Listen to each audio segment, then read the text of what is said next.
យើងអាចលុបកើតមកកើតនេះអត់មានជាប់អីពេញពេញមកទៅតាមខោមកខោអានោះមកខោទៀតមិនយកតែមកដល់ចាស់គឺហើយមានតែលូកដៃ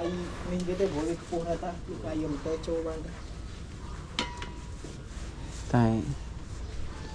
ចាំមើលទៅយោពូទៅយោនេះគេលុបដែរតាយោនោះជាងអីមានស្វានឹងចេញក្រៅមកទីទឹកទៅជាងមកណាមកតែភាសាជាគេកន្លែងស៊ីហ្វុងនេះបាញ់ចាំមើលសារ៉េមកជុំចេញមកការ៉ូជុំវិញហើយអានេះអានេះនេះបាញ់ 3-4 គ្រាប់ហ្នឹងមិនកោះវាក់លើកជើងចរាកោះវា